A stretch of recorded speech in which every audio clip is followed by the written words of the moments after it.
Todd, and I'll be your host for the next hour of Good Gardening. We're still getting settled into our new studio surroundings here at Nebraska Public Television, and we hope you like it as much as we do. If you've got those gardening questions, we'd love to hear from you. That number is 1-800-676-5446. If you'd like to submit a few pictures for a future show, that email address is byf@unl.edu. We do need to know where you live, don't forget that, and give us as much information as you can about your questions so we can give you the best solution. Backyard Farmer is also on YouTube with video features and past programs. You can also find us on Facebook.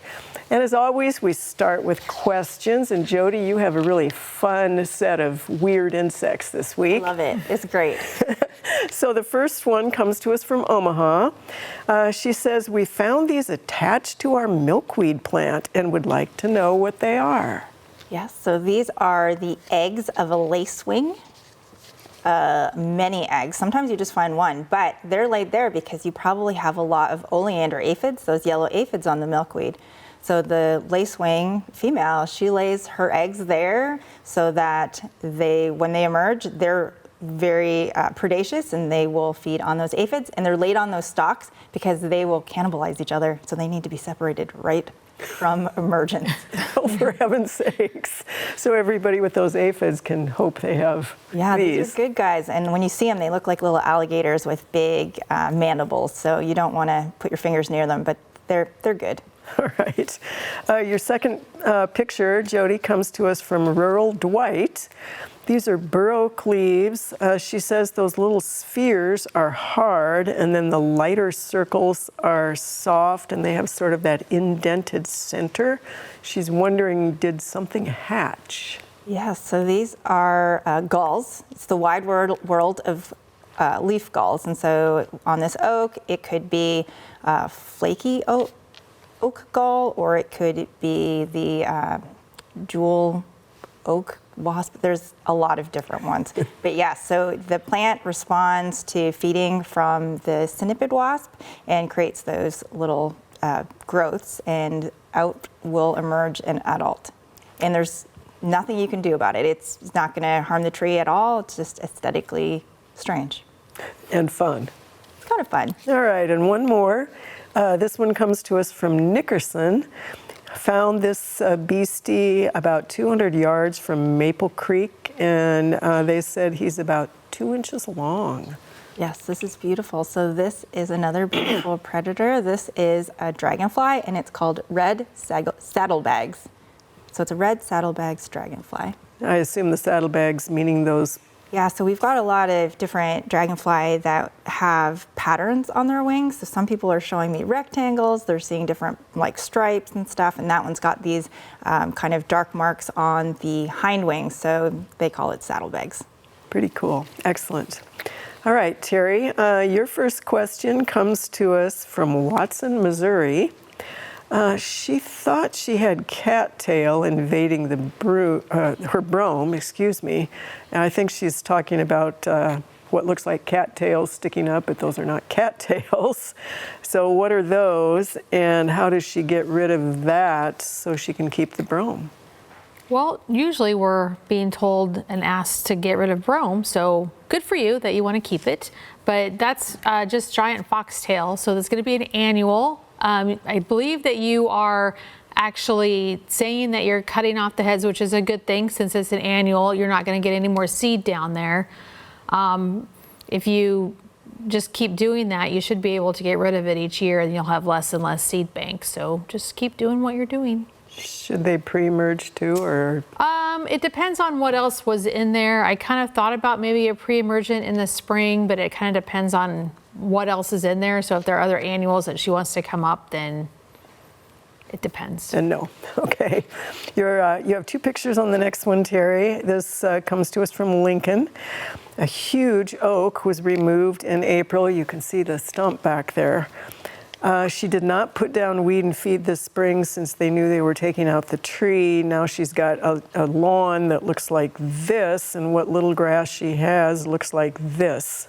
So she wants to know what to do and how this is going to affect fall seeding. Well, so So this looks like my yard. I kind of had the same thing. I had about 6 trees taken down a couple years ago, and I've been fighting weeds ever since. So I feel your pain. But this is crabgrass. You can try a post-emergent if you want, like a mesotrione. That might kind of cut it back a little bit. But if you kind of make sure you keep it mowed, don't let it go to seed. You're not going to have any there. It's an annual, so it won't come back up in the spring. You could overseed in the spring and do all your soil prep and stuff this fall, and then you'll soil prep. And you can use that first step with the mesotrione in it when you do seed, and then that will have a little bit of pre-emerge for this also in the spring. So look for the first step where it's going for seed starter, and then it'll have mesotrione on it, and that would work for you in the spring also. All right. Amy, 2 pictures on your first question. This one comes to us from Lincoln. It is strawberries with these spots on all the leaves. And the question, and that's not strawberries, that's a hackberry. So that looks like that. There we go. There's, if that's a strawberry, we're in trouble. We got some really tall strawberries growing nowadays. That's good plant breeding. So here are the strawberries. And this is Lincoln. There are a couple pictures here. I think they have spots on all the leaves. And his question is, what is this, and will this affect either the fruit or the health of the plant? So what you're dealing with here is a fungal disease called leaf scorch. And our weather conditions have been really conducive for it. It likes warm, moist conditions. And so when I say warm, it likes that 68 to 84 degrees, and that's where we've been sitting the last week or so, and then again this upcoming week. It doesn't affect the fruit at all. Overall, it can decline the plant. So management-wise, what we try to do is we try to clean out those beds as best as we can. And you can come in with a fungicide treatment, a copper-based product. Make sure you read the labels and follow the pre-harvest intervals on those strawberries. All right, Amy. One picture on the next one. This comes to us from Hiawatha, Kansas. She's wondering what happened to these radishes, and will it occur next year if she plants them in the same place? So this is actually a picture that had me stumped a little bit and had to do a little investigation on. So the only thing I can find on this is environmental. Infrequent watering, and then maybe the radishes being a little mature and woody with that growth. And so with that infrequent watering, the amount of water and tissue that was being produced by the radish produced these lines, and it could also produce hollow spots within it. And we see the exact same thing in potatoes too, with rapid growth or lack or too much water associated with it. I want to predict that you would have a problem next year. Just make sure you harvest them a little bit sooner, and hopefully you won't have an issue. All right, thanks, Amy. All right, Sarah, now I think we have hackberries. This comes to us from Scotts Bluff. Beautiful big 60 to 70-year-old hackberries in a cemetery. She says they leafed out in the spring, and then all of a sudden they got all yellow like this. The leaves started falling, and I think we have maybe another picture here that shows issues also associated with that. She says they're doing better now, but what do you think? Yeah, I think you've gotten some herbicide drift here. There are some products that are used in corn and soybeans that are called pigment inhibitors. And when you spray it on the plants or you spray it on the weeds, it turns the foliage white, and that's how it kills it. And that's exactly what you're seeing in your trees. So you've gotten some drift. Fortunately, it sounds like the trees are growing out of the damage now. That's a good thing. The only thing you could do would be just, general maintenance care, which would be mulch, watering during dry periods, just to support them a little bit as they try to grow out of this damage. All right, and 60 to 70 years old is great for a tree. Yeah. Okay, thanks, Sarah. 2 pictures on the next one. This comes to us from Carlton. This is the first one. You can see the color of the foliage because his question is this silver maple is changing color, but he's not sure why. So when leaves turn color like this early in the summer, it's a stress response. The tree is indicating that it's under some kind of stress. So I think that picture, the first picture we looked at, was showing us one of the causes of stress was that big bark, that big section of dead bark on the trunk. And that could be sun scald damage with this particular type of maple is very prone to. What the problem with this is that there's a lot of lost tissue there to move water. And so during dry periods, this tree is going to be hamstrung a little bit, and then it's not going to be able to move water well.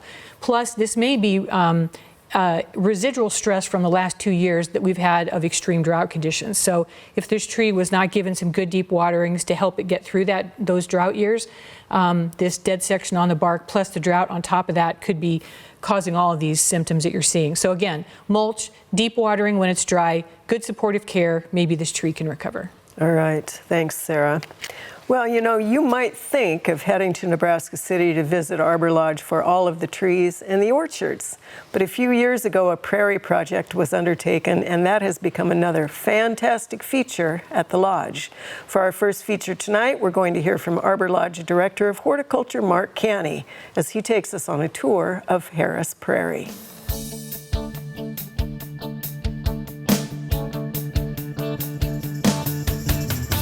Most often when people think of Arbor Day, they think of trees. Today we're at the Harris Prairie, which is part of Arbor Day Farm.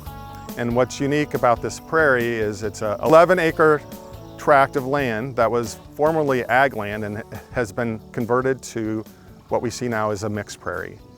This prairie started 4 years ago, and it was formerly cropland. After some hard work into regrading and reseeding, 4 years went by and it hadn't been burned. The importance of burning a prairie is to regenerate and bring back the desirable species. And so we did that for the first time in 4 years this year in March. Upon burning the prairie, we also overseeded it, incorporating over 40 different types of wildflowers, forbs, and grasses. What was once considered pass-through or flyover country is now looked at differently. The prairie is considered the second most diverse ecosystem just outside the Brazilian rainforest. And often at first glances, you just see grasses. But if you go into the details or into the prairie itself, you'll notice insects, all kinds of life, all different varieties of flowers. So take a closer look at the prairie when you walk through and observe the various insects that are active. We're transitioning into what is considered warm season plants at this time. Early season prairie, you'll see things like spiderwort. We are now transitioning into the warm season plants, including rudbeckias, hoary vervain, and purple coneflower, amongst others. There's a perception when you plant native plants that you just plant and walk away and you don't have to do any management or maintenance. And unfortunately, that's not true. Native plants are a valuable part of our ecosystem, but just like everything, they need a proper management plan. After your prairie gets established, it's always going to be some weed management coming in and cutting out. At this point in time, we'd want to cut out some of the ragweed and other undesirable plants to give, A, to stop them from reseeding, and B, just to open up areas so you get the desired plants. Our plan for management is going to be burning every other year and doing some overseeding to ensure that we have wildflowers. Grasses tend to be aggressive and can take over a prairie, and that's not the goal of this particular 11-acre tract. We want to continue to have seasonal color, and right now we're looking at things like rudbeckia, coneflower, but as we move into the later season, we will start to see sages and asters, plants that are great for late season pollinators, those passing through, monarchs, bumblebees, native bees, providing the proper plants and nectar supplies for them. So the Harris Prairie is surrounded by the conservation trail here at Arbor Day Farm, and it allows the visitor or the guest to completely either walk around the prairie or cut through the prairie, so you can be immersed in the landscape itself. The idea is really to get people connected to the prairie and immersed in nature. There are a lot of fun activities at Arbor Lodge, but we were really impressed at how the prairie has matured, and that diversity that Mark mentioned means that there will be plants blooming and maturing throughout the season, which does mean you'll have plenty to look at if you go visit. And I was just stunned. It's just really, really a beautiful place. I love the prairie anyway, even though I live in the woods, sort of in the middle of town. All right, questions next. Jody, you have just one picture. This might come to us from somebody that Amy knows pretty well. Her daughters found this little beastie in Chambers, which is where Amy lives. And found it on a crimson maple, and the question, of course, is what is it? Is it good, and what does it turn into? So this is an American dagger moth caterpillar. So it will turn into a moth. It'll be not as cool or pretty as a moth, medium-ish, brownish moth. These are really cool. They're called tussock moths. And these caterpillars are really furry, and you can see it's got those spines, and those spines can cause irritation if they get on your skin. So make sure they're not petting it. But maple is one of their host plants. Were they petting it? Not yet, but it could be a fair project, a little pocket pet. It's a great photo. You're going to have to keep it like that instead of say, don't turn into that moth. You never know. Maybe they'll develop a little halter for it. I request a picture. Or Okay. a craft project and A little house. Recreate it. All right. 2 pictures on the next one for you, Jody. So this is a black swallowtail caterpillar on her dill, and she says, what is this other insect, and is it really eating the caterpillar? She was excited to witness this and sad if it's eating the caterpillar. Both of those things. So this is a spine soldier bug. So it is a predatory stink bug. Normally it's a good guy because it's a natural enemy and it can take care of our potato beetle larvae and our squash bugs. However, we can't tell it what to eat. And so it is kind of sucking the life out of that caterpillar. And the caterpillars right now, you can go out and see a dozen maybe on some days, and then they get taken by wasps and other predators. So it's cool that you got to witness this, but yeah, that's what's happening. We have death by bug. All right. You have 2 pictures on the next one also, Jody. This comes to us from Near Valley. She thinks this is an ash gray blister beetle. She found it on her tomatoes and eggplants, a fair amount of damage. She wonders if there are non-pesticide options for control, and is this dangerous to humans and pets? So this is an ash gray blister beetle. The non-chemical way is to put gloves on and pick them off, which it looks like that you were already doing that. You can drop it into soapy water. When they come in mass and they just eat a lot, and they do love eggplant. Non-chemical wise, there's spinosad. I would still consider it a chemical, but it's not, it's more natural, and that may work. But when you see them and they're eating, it's just probably easier and faster to remove them and put them in the soapy water. All right, thanks, Jody. Terry, you have just 1 picture on this first one. It comes to us from Omaha. This viewer says she needs a solution for keeping the grass and the soil on the bank. So we can't, it looks like a slope. It's a little harder to tell from this angle. She's had absolutely no luck so far, and she says the root invasion from the tree has been a part of the issue, and it means no more nice lawn. So what do you think here? Well, so I'm going to kind of move over into the horticulture side of my job. I'm going to tell you that you shouldn't be growing turf there. Normally, turf is a full sun plant, and you're not going to have a lot of sun there. So my suggestion would be maybe create a nice little retaining wall like up against the sidewalk to kind of help hold that in, and basically make that whole thing a really nice landscape bed. It would be really interesting, especially up against your sidewalk. You could get some nice little short flowers to kind of spill over a little retaining wall and create a really nice landscape underneath that tree. That would help both keeping that soil in place, and then it would also help with that root system, and then you wouldn't be having all that competition with that, trying to get that turf to go. Yeah, and ground covers or something like that that'll spread ground over covers, those roots. Yeah. Perfect. All right. You have 2 pictures on this next one. So she apparently has a hackberry. The big tree there is a mulberry. She has a mulberry. And then she's got hackberries that are actually invading kind of the weird spot between those multiple trunks. She wants to know whether she can cut off the hackberries and then use Tordon without it getting into the other tree, and she also has some other plants around it. Yeah, I wouldn't suggest using Tordon. Tordon, actually, if you put that on a plant, it will translocate through to other plants. So my recommendation would be to take just your pruning, hand pruners, go down below the soil line and just kind of cut that out.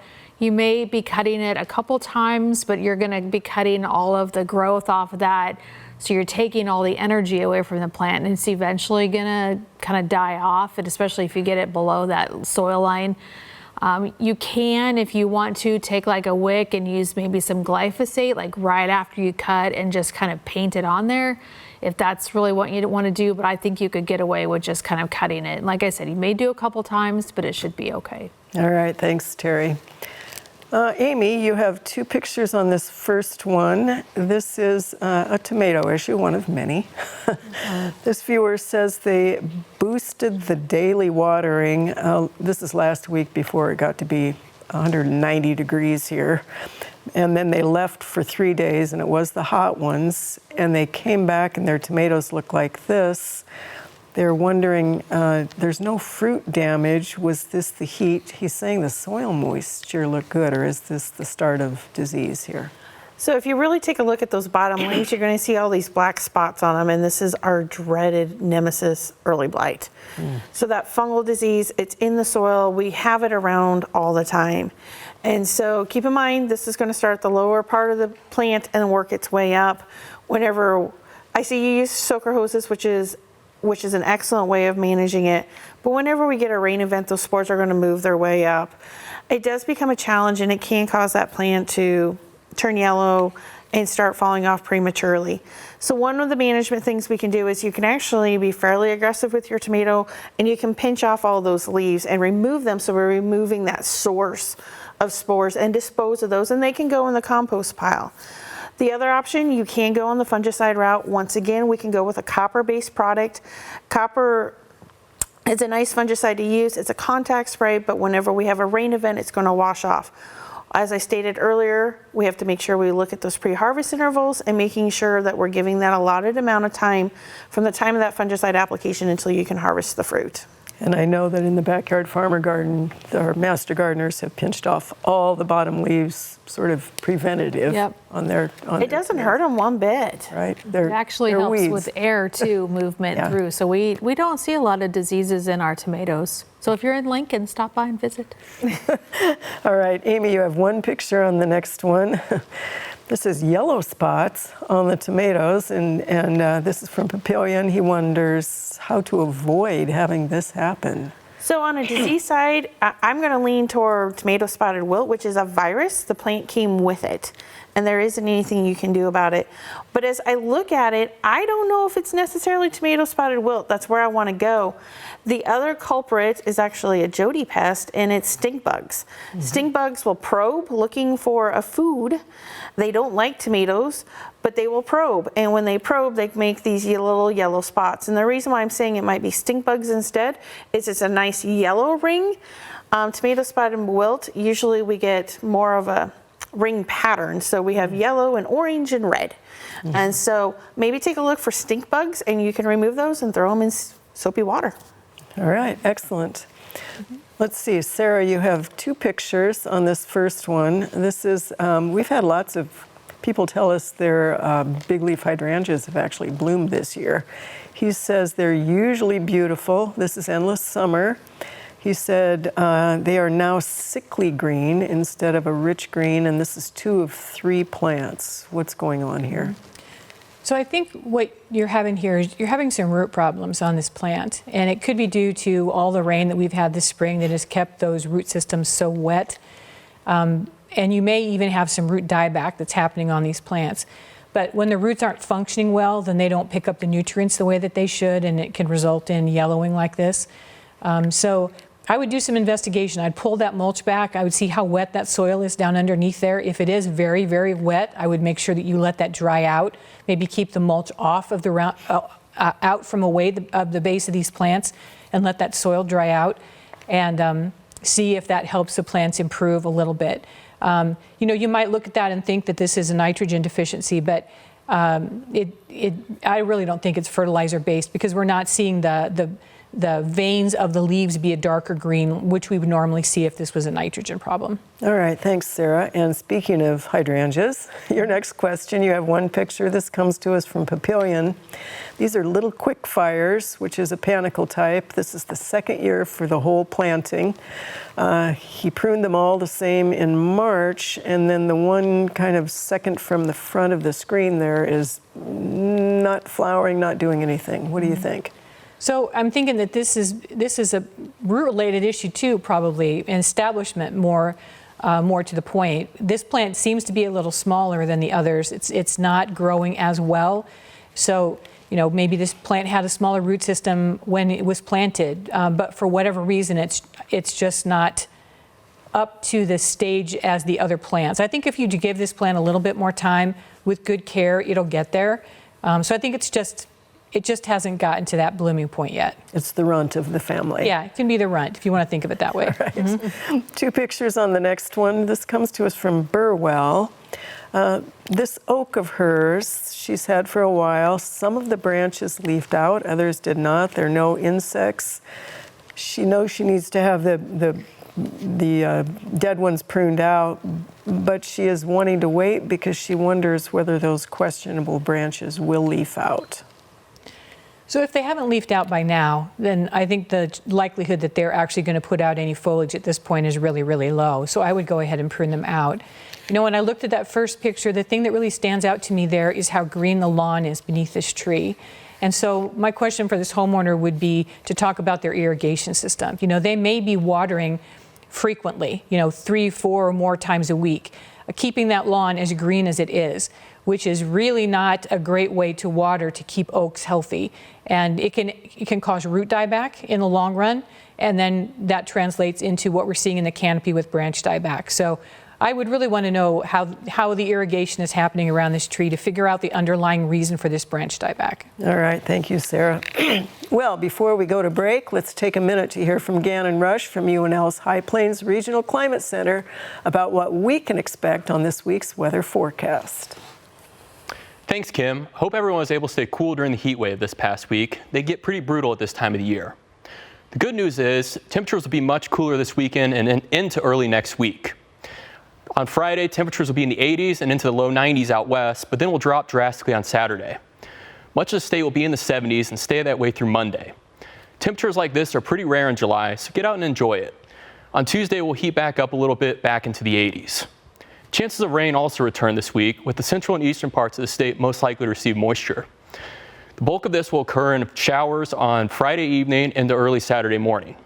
Some of these storms could be severe, and there could also be some heavy rainfall associated with them. After this, chances for storms are pretty scattered throughout the rest of the week. And that's your weekly weather forecast. Back to you, Kim. EDU, and of course, right now, it is time for the lightning round. Sarah, you are up first, as always, the Hort Chair. Okay. The first one comes to us from a Scribner viewer. She has a lot of hens and chicks, and she says the issue, though, is the long rooster buds, which must be the neck. They don't open. What's the deal? Oh, I don't know. I'm stumped on that one. They're pretty tough, pretty easy to grow, so that's surprising that they're not opening. Sorry, I don't have a great answer on that one. No worries. All right, so we have another one here, which is, can you prune the long new growth on yews right now? This is an Omaha viewer. Technically, you could. Not the best time of year to prune. You may end up, if we get some really hot weather that comes up quickly, you could end up with a little bit of burning on those tips, or where you make the cuts. So it's not the ideal time to do it. All right. We have a viewer who said he's heard that a stump accelerator could be straight nitrogen on the stump and then cover it with a trash can lid to get rid of your stumps quickly. Interesting. I've never heard of that before. Yeah, it's a weird year. It's a weird week for questions. Mm-hmm. We have a viewer who planted dragon tongue beans, and she got a climber with red flowers. Any idea on that one? I am 3 for 3. I have no idea on that one. Sorry. Maybe we have a lightning round sometime, viewers, where it's like, okay, whatever you send, can any of us answer anything? Because you guys have some weird ones tonight too. There's a trend tonight. All right, Amy, your first one here this is a viewer who has a fescue rye mix lawn. This is in Lincoln. It seems to be melting out. Is that disease? Yes, it is most likely disease. Get a sample into Kyle so he can ID it, or drop it off by Sarah and she can take a look at it. All right. We have a Blair viewer who wonders whether solarizing the soil will kill all of those soil-borne pathogens. It's a great concept. We typically don't get warm enough for a long enough period of time to kill everything. All right. This is a Lincoln viewer who says the basal foliage of their asters and coneflowers all just turned brown and collapsed. What's up with that? No idea. Okay. They're just tired. It could be insect related. All right. I don't know where this one's coming from, but they're asking if oak wilt has actually been confirmed in Nebraska. I want to say yes in the Omaha area, but I want to say no. All right. We have lots of tomatoes that are curling like this. Is that disease? Herbicide drift and lots of it this year. All right. Thank you, Amy. Let's see. We have turf next. Terry, are you ready? Scared. Well, at least it's, just green stuff on the ground, right? Okay. All right. All roll right. it. This is a viewer who had a tree removed this spring, left all the sawdust there from grinding out the stump or, cutting down the tree. And they've been told that they need to wait till next year to seed because the nitrogen in the soil will diminish their seed ability. Is that correct or not? Yeah, most likely. I would probably wait, get your soil prepped for fall and then seed in the spring. All right. This is a viewer who wants to build a raised bed around a stump 6 inches high and then put soil over the stump. Any thoughts on that? Sure. Go ahead. How deep should that soil be? So it depends on how tall the stump was. Did it say how tall 6 the stump was? inches. 6 inches. So you actually go back and watch my hugel culture in raised beds and talk that. And then it's usually 1/3. So if it's 6 inches, then you're going to want at least 18 inches deep. That sounds more horty than turfy, but It is, yes. What is the best broadleaf and grassy weed product to use without hurting ornamentals? This one comes to us from central Nebraska. To control what? All of them. Oh, yeah. Like I said, it's been an interesting week for questions. All right, Amy. Sorry, Jody. Going the wrong way. Going the wrong way. All right, your first one here, this is a Shenandoah viewer, saw a giant tomato hornworm and is wondering where that thing came from. Your tomato plant, likely. Just kept eating and eating. They're very camouflaged. All right. We have a viewer who has asked us how you can rid garbage cans of maggots. Is there a spray? Just rinse everything out. Just wash it out so there's no residue or any stuff for maggots to breed in. All right. This is a West Point viewer who has garlic, and she is wondering how she can harvest it without disturbing the bumblebee nest that is apparently right there in the garlic. Ooh. That's your weird question. You can get a bee suit. Maybe. You just want to do it safely. Do it at night, maybe with a red headlamp. This is just getting weird, but yes. All right. Bee suit, red headlamp, night. All right. How do you keep honeybees away from feeders for orioles or birds? Oh, feed them something else. Get like a side for the honeybees that they like A better. side dish. Give that to Amy. I'm not for sure. She kind of had the easy ones. We all kind of. That's just That's the way it strange works. ones. I'm sorry about that. All right. Well, we don't just plant in the spring at the Backyard Farmer Garden. This week we're installing a few more plants that we hope you'll enjoy later in the season.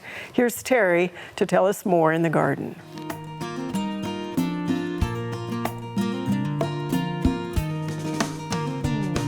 This week in the Backyard Farmer Garden, I want to thank all of you who came out and visited us at East Campus Discovery Days last weekend. We had a great turnout and it was great to see all of you come and visit the garden. Remember, it doesn't have to be a special occasion to come and visit us. You know, we're all plant geeks here, so of course we've gone out and we've been looking at all the nurseries and we've picked out a bunch of new plants to add. Most of them are our perennials, so we'll be seeing them throughout the years in our garden, and we are installing them this week. So we won't necessarily have the plant tags on them quite yet, but they'll all be marked with flags, so if you're stopping by within the next couple weeks, you'll be able to see those new plants that we have. We have also gotten about 40 pounds now of produce donated out of our garden, and we continue to see more and more of our vegetables getting ripe. So stop by the Backyard Farmer Garden this week and check it out. Oh, now, Sarah, this is much more pleasant too. Yeah, What do we have definitely. for plants of the week? We've got 3 great plants making up this nice arrangement here. This one in the front should be recognizable to a lot of our gardeners. This is a butterfly bush, very kind of a woody perennial. Comes in lots of different flower colors and varying heights, great for pollinators and butterflies. Blooming right now, very, very pretty. The yellow flowers here are a type of Rudbeckia. This is sweet coneflower, actually native in the US in the Southwest. And so if you're looking for something that's kind of a native or a near native, this would be a nice one. Gets to be about 3 to 5 feet tall, prefers sort of moisture soils, but is very adaptable, so it can grow in drier locations too as well, and tolerates our soil very well. So that's great. Then here in the front, we have a fun little filler, and you may recognize this is actually a dill head. With some dill seeds on there, and they're getting pretty mature, so they're almost to the point where you could actually harvest these and save them for cooking later on in the summer. But as you can see, the seed heads make a nice little filler and kind of round out this arrangement with our butterfly bush and our sweet coneflower. Yeah, and it's just, these are all in the Backyard Farmer Garden, so people can come enjoy it, and it's a great combination. All right, Very nice. Thank you, Sarah. Well, our next one is a question for you, Jody, and this one, let's see, you have 2 pictures. This comes to us from Big Mac, basically, so we're in kind of that part of the state, and he has evidence of Zimmerman pine moth, and he is wondering, he's got a lot of pines, so lots of pines, there we see the pitch masses. He's wondering about using high yield 38 with permethrin in August. Is that the right chemical combination? And does he need to spray treat all his trees, or just the ones that are showing the damage? Okay, so the first question was, is that the right product? That is the right product. You want to use that in August. So that is when the moth emerges from the tree, because right now they're deep in the trunk as larvae, and then they will start laying eggs. So the moth is attracted to laying eggs on wounds, and so it's likely to come back to that tree. So I would just treat that tree. If you've got a lot of pines, you want to make sure they're being taken care of, mulch and water, and to assure that those are healthy so that the Zimmerman pine moth won't want to go to those trees and lay eggs. All right, thank you, Jody. You have 2 pictures on the next one also. This is a question on what are these? She thinks they're really big Japanese beetles, and she thinks they're causing the holes in the ground, which is the next picture. We have a lot of smart viewers because this is a green June beetle, and I do believe that they came out of that ground. I wanted to say turf, but I don't see a whole lot of turf, but that seems to be a lot of them. So the green June beetle, and I'm holding one in my hand, hopefully it doesn't fly away. They're rather large. They do look like rather large Japanese beetle, but they are another white grub that we see.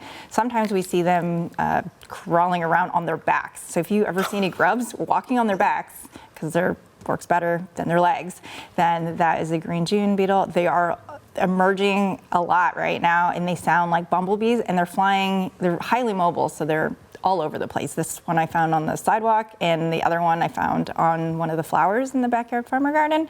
So if you were growing grass there, I don't know if you would want to treat that. It looks like pretty like well-drained organic soil, so that's where they're coming from. That's where they've emerged. All right, thanks, Jody.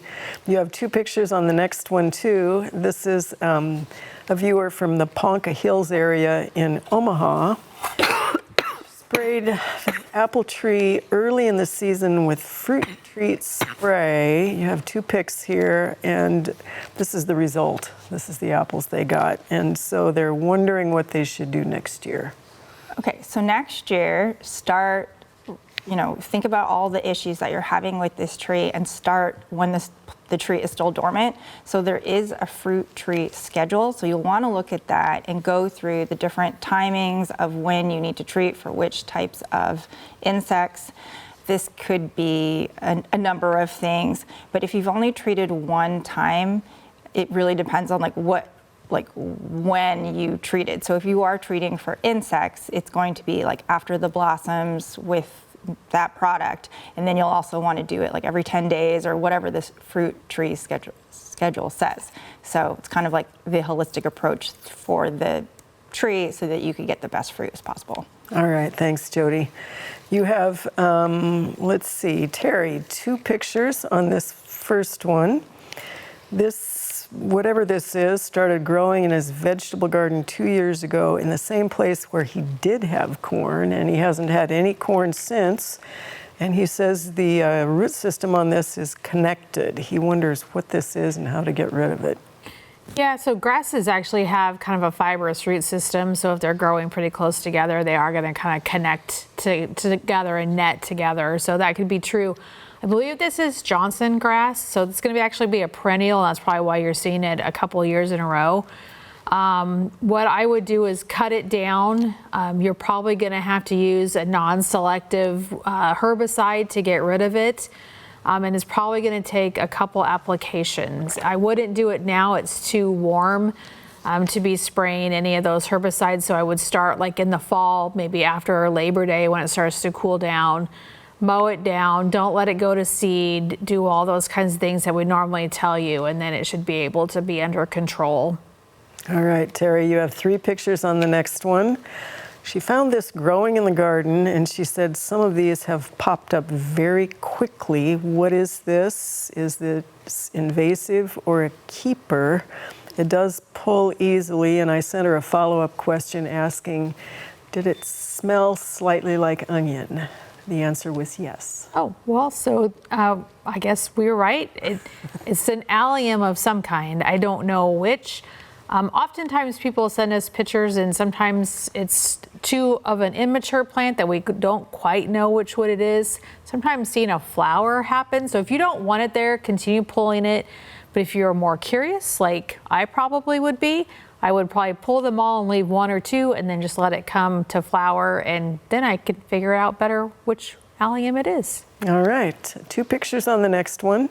This is a Tacoma viewer who she did some Googling, and she thought she had identified this as something that actually does not grow in this situation, although it is across the United States. What is this, and what do we do? I did a little bit of checking, and I think this is a knapweed. So we do have some that grow here. It would be a rosette at first, and then it's going to grow up into a flower. And again, if you want to get rid of the ones that you don't want and then maybe keep 1 or 2 and let it go to flower, then that will actually help us better identify it. All right. Amy, you have 2 pictures on the first one here. This is also an apple. He has apples and peaches both. Rust, he's calling them rust spots. He wonders about an organic application of something and when. So we're looking at classic cedar apple rust here. Very common in the state, we'll find it everywhere. So when you look at organic options, the first organic product I will come to is copper. Copper is considered an organic product. You need to follow those fruit tree spray schedules, just like Jody talked about for insects, and you got to be pretty religious. Using copper as a contact, so every time you have a rain event, you may have to apply more frequently because the product wears off or washes off. All right, thank you very much. Let's see, on this one, you've got two pictures also. This is a green twig dogwood. It's 2 years old. It budded out in the spring, and then it did this. It is in full sun. Is this disease, or is this the disease in a bottle? Disease, well, it's a combination of both. When you look at this photo here, it makes me really think it's witch's broom, which would be a phytoplasma. Or it could be herbicide. So this is one of those sit and wait and see what it looks like next year. All right, one picture on the next one. This is a hibiscus, 2 years old. Last year it looked great. This year it did this.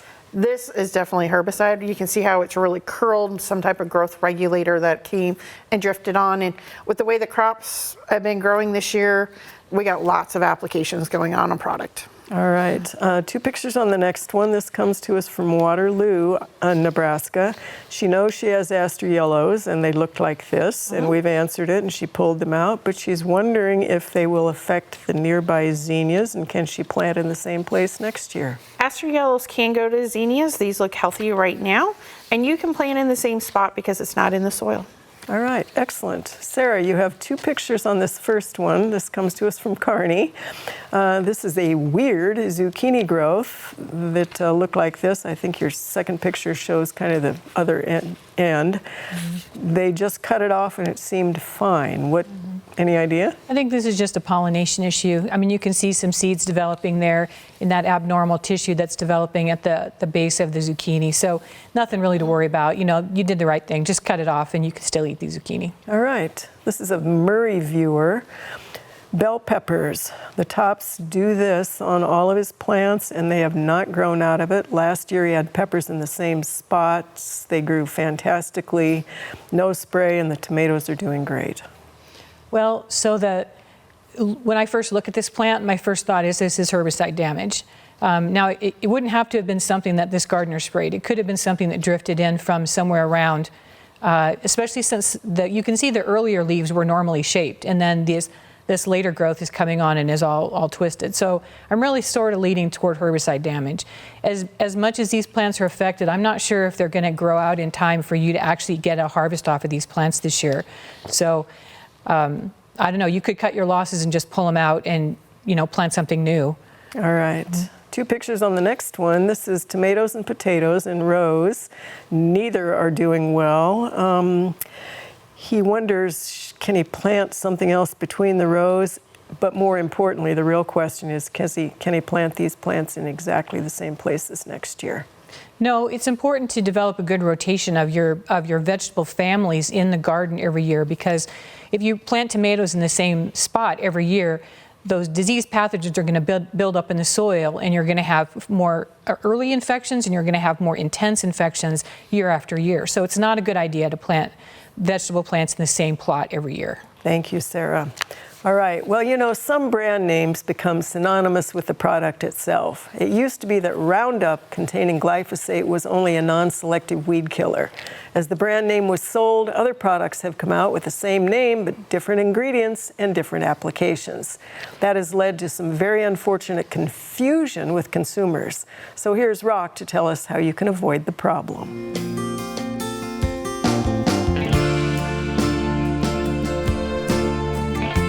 Glyphosate and Roundup are not synonymous. Let me repeat it to the people in the back of the room. Glyphosate and Roundup are not synonymous. In the 1970s, 1973 exactly, Monsanto released a product called Roundup, which was a non-selective herbicide designed for agricultural and landscape use. Since then, a lot of things have happened with the active ingredient glyphosate. All that said, you can go to the garden store or to the box store right now and see upwards of 16 to 20 different products branded as Roundup. The Scotts Miracle-Gro Company got the rights to Roundup as a brand name and started branding a lot of their consumer products that. Many of them do not contain glyphosate, which is the active ingredient that does what people would depend upon for over decades. So all that said, when you go to the garden store, when you go to the box store, if you're looking for a glyphosate standalone product, be sure and read the label. Of course, there's going to be inert ingredients, but you're looking for the first thing to be glyphosate. There are a couple of products that are labeled with glyphosate on them that can be used as a non-selective, like glyphosate plus pelargonic acid, which can be used in the landscape and in vegetable gardens. But then there's others that have Roundup for Lawns, which has absolutely no glyphosate in it. So read the label. If you're online and purchasing, make sure you look at the label online as well. So Roundup and glyphosate are not synonymous. And hopefully those tips will help you figure out which product you need, and you'll avoid a lot of the problems we've actually been hearing about. We at Backyard Farmer do not endorse specific products, but it is important to understand that we discuss them to educate you on the recommended usage. Alrighty, so we have questions now. One for you, Jody, on this very first one. Found this insect on hydrangea. Reminded her of a praying mantis, the way it turned its head. This is not a praying mantis, but this is a nymph of a wheelbug, so another predator. Very cool. One picture on the next one, she found several of these inside. She says they're hard-shelled, they have 6 legs, 2 antennae, and they're 1/8 of an inch long. Yeah, I got a lot of calls about this. These are strawberry root weevils. They don't do a lot of damage to strawberries, but they do get inside when it's really, really hot, so just vacuum them up. All right, and one on the next one. What is this moth? It is a type of tiger moth. It could be the Charlotte's tiger moth or the harness tiger moth. I can't tell just from the picture. All right. You have 2 pics on this one, Terry, quickly. This is, she's wondering, is this poison ivy? And it's both pictures, I think. Is it poison ivy? Yes, it is. And be careful, right? Yeah, be careful. Make sure you wear like waterproof gloves, long sleeves, all that kind of stuff.